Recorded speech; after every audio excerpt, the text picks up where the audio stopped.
मुंबईत काम करणाऱ्या आणि नांदेड जिल्ह्यात राहणाऱ्या एका तरुण कॉन्ट्रॅक्टरने थकीत बिलापोटी आत्महत्या केलेली आहे।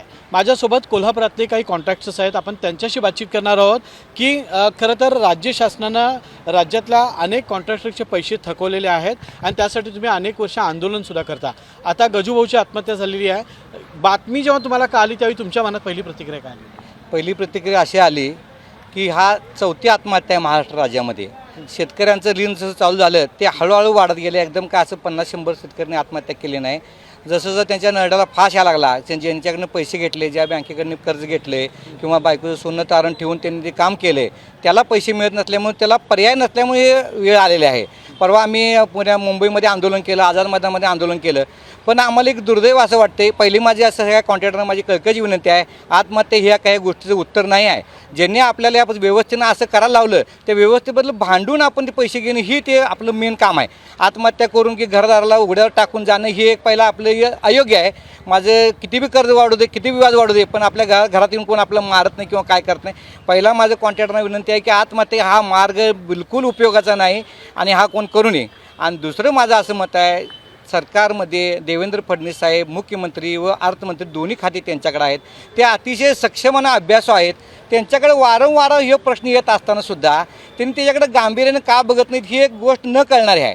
कारण त्यांना बारीक बारीक गोष्टीचा अंदाज येतो, लगेच त्याच्यावरती कारवाई करतात, बारीक बारीक कुठं काय कळलं की लगेच त्यावर कारवाई करतात।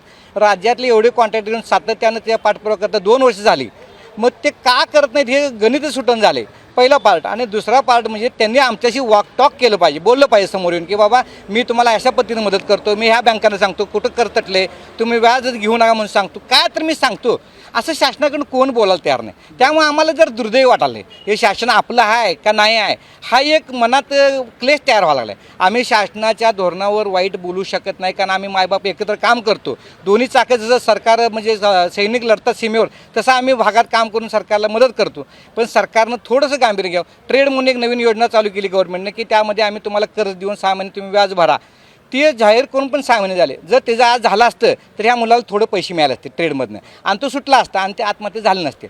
एक आत्महत्या म्हणजे साधी गोष्ट नाही, पूर्ण कुटुंब उघड्यावर पडाले आणि सगळ्यांना काय वाटाले आत्महत्या केलं म्हणजे सुटतोय, ही एक मनात भावना तयार व्हायला लागल्या कर्जाच्या बोजातनं।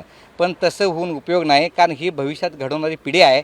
त्यामुळे सरकारनं आणि देवेंद्र भाऊनी सगळे जग त्यांना भाऊ भाऊ देवभाऊ म्हणते, देवाभावांनी जरा डोळा उघडून हे सगळं ह्याच्याकडे बघितलं पाहिजे गांभीर्यानं। शासन तुमच्याशी संपर्क साधत नाही असा एक आरोप होतो। हो, शासनाने आमच्याशी काहीच संपर्क काढलेला नाही। आम्ही आझाद मैदानात आंदोलन केलं, कोल्हापुरात महाअधिवेशन झालं, आमचे 84,000 कोटी देणी आहेत ती शासनानं दिलेलीच नाहीत। 2 वेळा आम्हाला 10% दिले फक्त, त्यानं काहीच होत नाही आणि ह्या उत्तरोत्तर वाढत निघालेले आहेत, ही कमी होईना झाले। ही याच्यासाठी सरकारनं कुठंतरी एक मार्ग काढून कॉन्ट्रॅक्टरांची देणी देण्यासाठी काहीतरी उपाययोजना करायला पाहिजे। लवकरात लवकर सरकारनं पाऊल उचलावं, नाहीतर ह्या आत्महत्या वाढत जातील। खूप वाईट अवस्था करतात कॉन्ट्रॅक्टरच्या, तर तरुण कॉन्ट्रॅक्टरसुद्धा आत्महत्या करू लागलेले आहे। त्याला आत्महत्याला शासनच जबाबदार आहे। आत्महत्या माणूस कधी करतो, ज्याला ते डोक्यावरनं गेलेलं असतं त्याला मला ते करू शकतो आत्महत्या। कारण ह्याला आत्महत्याचं कारण शासनच आहे। कारण ज्या टायमाला बँका काय थांबत नाहीत, कुणाचं हात उसनं घेतलेलं पैसे ते थांबत नाहीत, कुणी टक्केवारी घेतलेल्या असत्या, 2% घेतल्या असत्या, 3% घेतल्या असत्या, प्रॉफिट जमा झालेल्या असत्या। आणि ज्या बायका पोरांचं जेवण उदाहरण पण त्यात आलं पाहिजे। माझी शासनाला एक कळकळीची विनंती आहे, आतापर्यंतच्या ह्या 4-5 वर्षात जी 4 आत्महत्या झाल्यात, आता इथून पुढं काय रोज व्हावी अशी शासनाची हे आहे काय, हिचा विचार आहे काय? कळकळीची माझी एक विनंती आहे की शासनाला की लवकरात लवकर यांचं गव्हर्नमेंट कॉन्ट्रॅक्टरांचे पैसे लवकरात लवकर भागवावे आणि आत्महत्या थांबवावी अशी मी प्रशासनाला विनंती करतो। खरं तर आत्महत्या करण्याची वेळ खरं तर येऊ नको होती, यायला नको पाहिजे होती, मात्र तशी झालेली आहे। अंतिम राज्य शासनाला काय सांगायचं आहे? राज्य शासनाला एक सांगतो, त्यांनी आमच्याशी बैठक करून बोलून काय तर ज्यांना जेवढं जमतंय तेवढं देऊन, जे आता आत्महत्या लेवल आलेत ती तर कमीत कमी वाचतील, ज्यांची क्षमता आहे ते वेट करेल, होल्ड करेल। पण जो आता उद्या ऑक्सिजन सलाईनवर आहे आणि आत ICU मध्ये आहे त्याला तर हेल्प करा, तो तर वाचू दे, एक कुटुंब वाचूया आपण। गव्हर्नमेंट काय सगळे पैसे एकदम देऊ शकत नाही, काळ्या दगडाची रेख आहे, आम्हाला बी ते माहिती आहे।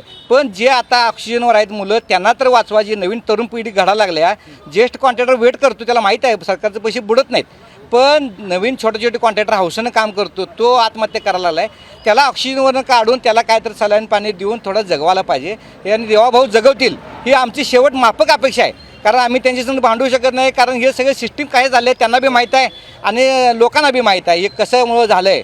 आणि ह्याचं उत्तर देवाभाऊ शोधू शकतात, बाकी कोण शोधू शकत नाही. वेगवेगळ्या योजनांसाठी खरं तर शासनाकडे पैसे आहेत, मात्र तुम्ही 2 वर्ष भांडताय, 80,000हून अधिक कोटी रुपये थकीत आहेत.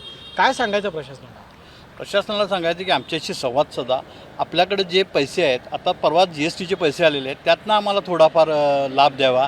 तसंच आणि जे दरवर्षी आता जो GST आता परवा 31,000 महाराष्ट्राचा GST जमा झाला आहे, त्यातनं आम्हाला काहीच दिलेलं नाही तुम्ही. ऑगस्ट महिन्यामध्ये आम्हाला काय, आम्ही ऑगस्टच्या आशेवर होतो की आम्हाला थोडेफार पैसे मिळतील, पण ते काहीच मिळालं नाही. याच्यापुढं आता विकास कामं ठप्प झालेली आहेत. आता पावसाळा संपत आलेला आहे, आता कामं चालू करायची वेळ आली. त्यावेळेला कॉन्ट्रॅक्टरकडे पैसेच नाही आहेत. तो कसा काम करणार, काय करणार? परत गावातली लोक हे करायचं. त्यासाठी शासनाने आमच्याशी संवाद साधावा. आम्हाला थोडे थोडे पैसे या दिवाळीपर्यंत सगळे द्यावे, जेणेकरून पावसाळा संपल्यानंतर आम्हाला सगळी विकास कामंही करू शकतो. राज्यातल्या कॉन्ट्रॅक्टचे साधारण 90,000 कोटीहून अधिकची रक्कम थकीत आहे. आता तर तरुण कॉन्ट्रॅक्टचं आत्महत्या करायला लागलेले आहेत. त्यामुळे राज्य शासनाने याची गंभीर दखल घेतली पाहिजे आणि मुख्यमंत्र्यांनी जे कॉन्ट्रॅक्टर्सचे पैसे थकवलेले आहेत ते ताबडतोब दिले पाहिजेत, अशी माफक अपेक्षा राज्यातल्या या सगळ्या कंत्राटदारांची आहे. कॅमेरामन सचिन सावंतसोबत मी रणजित माजगावकर, साम TV, कोल्हापूर. साम TV मी नेहमी पाहतो. त्यावर दाखवलेल्या बातम्या रिलेट करतात.